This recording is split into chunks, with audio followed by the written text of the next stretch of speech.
शरीर समाप्त हो जाता है, तो इससे सूक्ष्म चीज जो है वो जिंदा रहती है। जिंदा मतलब वो मन होता है।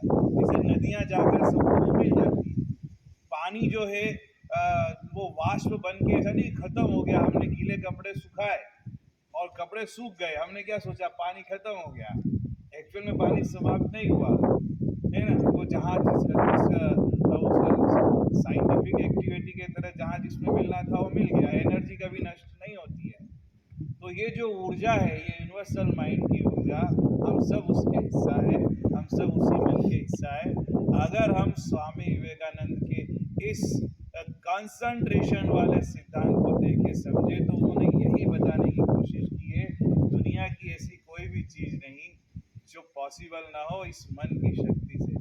लेकिन शर्म की बात है ना, हमारे बच्चे फेल होने के और पास होने की बात करते हैं। एक्स्ट्रा क्लास चल रही है, रेमेडियल क्लास चल रही है, 100 बच्चों के लिए लगा जा रही है, 15 बच्चे आ रहे हैं।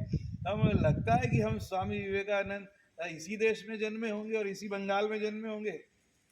कभी एहसास भी होता है हमें इस बात का? मतलब वो उन्होंने, ये अभ्यास की बात है। ईच एंड एवरी डे, वो कहते हैं ना practice make a man perfect. Practice करोगे नहीं तो परफेक्ट कहाँ से बनोगे। स्वामी विवेकानंद को अपने मन को कंसंट्रेट करने की इतनी जबरदस्त शक्ति थी उनमें कि एक बार ये जर्मनी में लाइब्रेरी में कोई बुक पढ़ रहे थे और वो 1 घंटे से पढ़ रहे थे और वो पूरी बुक 200 पेज की उन्होंने पढ़ डाली। तो जो प्रोफेसर आया जर्मनी का, वहां इनको पता ही नहीं कि प्रोफेसर साहब आके बैठ गए। शायद वो इनका सीनियर या गुरु था, जो भी था। उन्हें लगा कि ये लड़का मेरे इंसल्ट कर रहा है। आपको भी ऐसा कभी टीचर को लगता है ना, आप कभी मतलब ऐसे पढ़ रहे हो, मन लग रहा है तुम्हारा, पर तुम्हारा मन कहीं और लगता है, प्रेजेंट बॉडी और एब्सेंट माइंड। तो टीचर आपको याद दिलाता है, लगता है कि ये बच्चा तो मेरी इंसल्ट कर रहा है, इसका ध्यान कहीं और है, सुना ही नहीं जो मैंने बोला। तो प्रोफेसर को ऐसा लगा कि आप क्या कर रहे हो ये सब। तो बोला सॉरी सर, जो है मैं जो है इतना मन लग गया था मेरा इसमें कंसंट्रेशन कि मैंने पूरी बुक पढ़ डाली, मुझे पता ही नहीं आप कब आ गए।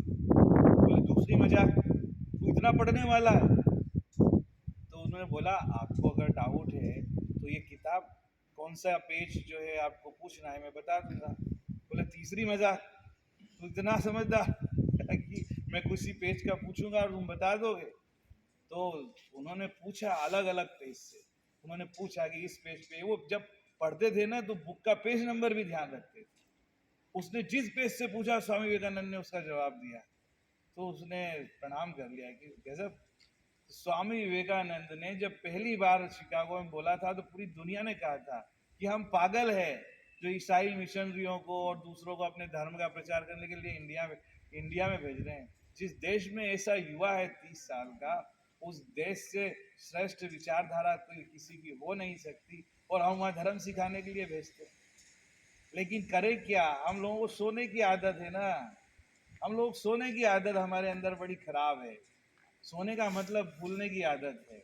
हमारी तिजोरी में ऐसे अनमोल हीरे जवाहरात स्वर्ण पड़ा हुआ है और हम भीख मांग रहे हैं बाहर जाके सीख। वैसे ही होता है ना कि जिसके घर में मिट्टी के मकान में रह रहा है और इतने हीरे जवाहरात रहे कि आलीशान बंगला बना ले, एक हीरा निकाले। तो हमारे इस देश में ऐसे कई हीरे हैं, उनमें से एक हीरा स्वामी विवेकानंद। उनके एक दो एग्जाम्पल, वो इतने मतलब कहते हैं ना कि प्रेजेंस ऑफ माइंड उनका इतना जबरदस्त काम करता था। ये 2-4 एग्जाम्पल है जो सुने सुनाए हैं, सब लोग बोलते हैं कि वही इनके कपड़े पे कई लोगों ने इनकी मजाक उड़ाई, तो उन्होंने बोल दिया कि भाई कपड़ा तो टेलर सिलता है, हमारे यहाँ आदमी को जो है चरित्र से पहचाना जाता है। कौन श्रेष्ठ है, ये उसका कैरेक्टर और उसके विचारों की श्रेष्ठता और आचरण से हमारे देश में पहचान होती है। आपके देश में कपड़ा कितना बढ़िया, सूट बूट में कोई है टाई लगाया हुआ, उसको श्रेष्ठ समझते हैं। अगर दर्जी ना होता तो तुम वो ऐसे श्रेष्ठ ही नहीं होते, तुम्हारे यहाँ टेलर बनाता होगा। एक बार एक महिला जो यूरोप की थी, उसका दिल स्वामी विवेकानंद पर आ गया। उसने इनको प्रपोज कर दिया और प्रपोज करने के पहले उसने इनका मन लिया। बोला है कि स्वामी जी, मेरे मन की एक इच्छा है, अगर आप पूर्ण कर दे तो मैं धन्य हो जाऊंगा। बोले अभी पूर्ण कर देता हूँ। तो उसको लगा कि ये तो अट्रैक्ट हो रहा है मेरी तरफ, फंस रहा है ना। तो उन्होंने पूछा चलो बताओ क्या इच्छा है। तो उन्होंने बोला कि मुझे तुम्हारे ही जैसा एक बेटा चाहिए, है ना, मुझे तुम्हारे ही जैसा एक बेटा चाहिए, मैं तुम्हारे समान पुत्र चाहती हूँ। तो इसमें प्रॉब्लम क्या है? उसे लगा ये तो और फंस रहा है ना, कि ये तो हमारे चक्कर में आ रहा है। तो बोले कि I want to marry you, आप मुझसे विवाह कर लीजिए, जिससे कि मेरा जो पुत्र होगा वो आपके समान होगा। तो इसमें विवाह की जरूरत क्या है माते, है ना, मैं तुम्हारा ही पुत्र हूँ और तुम मेरी माँ समान हो, इसलिए तुम्हें पुत्र मिल गया। क्या विचार थे स्वामी विवेकानंद के, प्रेजेंस ऑफ माइंड, है ना। तो ऐसे कितने ही थे। ये इंग्लैंड के जो क्राउन होता है, जो राजा होता है, उन्होंने एक बार इनको अपने यहाँ डिनर पे बुलाया। अब स्वामी विवेकानंद को दाल भात अपने हाथ से मुंह में लेके खाने की आदत थी, जो भी खाते थे, ठीक है ना। तो वो जब खा रहे हैं, वो उधर अपने इंग्लैंड वालों के पास तो बड़ी बड़ी डाइनिंग टेबल होती है, ये वहीं से छुरा कांटा सब कुछ होता है, घुसा के फिर मुंह में डालते हैं चम्मच को, है ना। और ये डायरेक्ट शुरू हो गए सब एक तरफ रख के। तो उन्होंने फिर कहा कि यार मैंने क्या सोच के इस आदमी को बुलाया यहाँ पे, इसको तो खाने का भी तरीका मालूम नहीं है।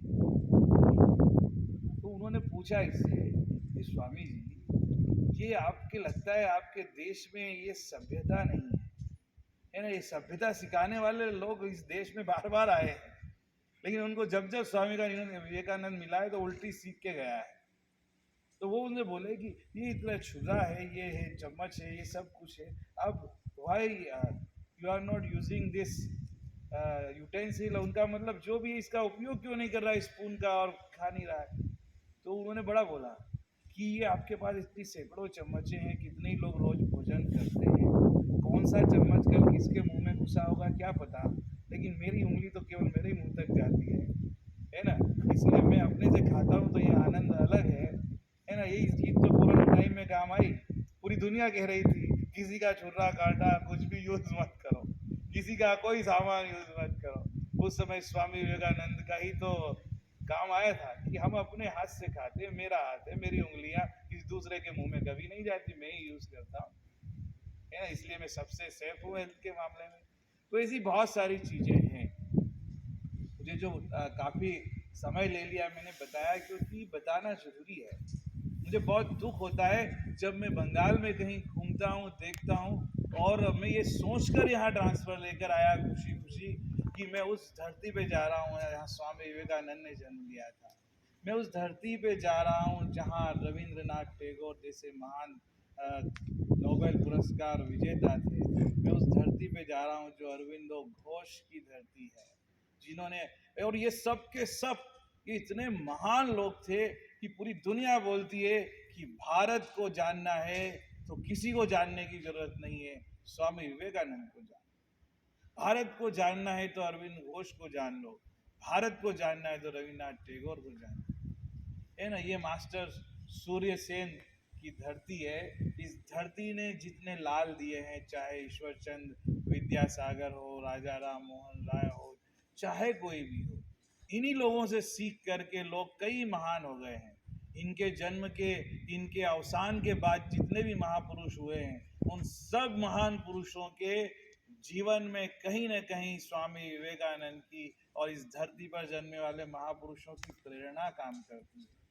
लेकिन यही हम सोचे थे बंगाल में इन सब की प्रेरणा काम कर रही होगी, हम जिसको मिलेंगे तो उसके अंदर हमें स्वामी विवेकानंद दिखाई देगा, हमें ढूंढना पड़ता है ना। ये बड़ी में इसलिए बड़ी तकलीफ की बात होती है। कितना बढ़िया कार्यक्रम हमने इतने उत्साह से किया, है ना।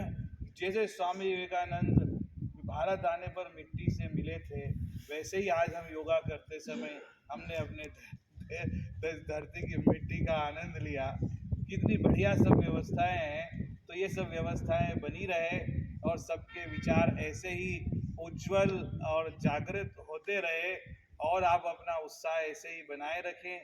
काश अगर एक भी शब्द, एक भी वाक्य जो मैंने बोला है वो काम आए या न आए, लेकिन स्वामी विवेकानंद के बारे में किसी भी सोच से कुछ जान करके अगर उनकी एक लाइन भी हम जीवन में उतार पाएँ तो हम धन्य हो जाएंगे। जय भारत, जय।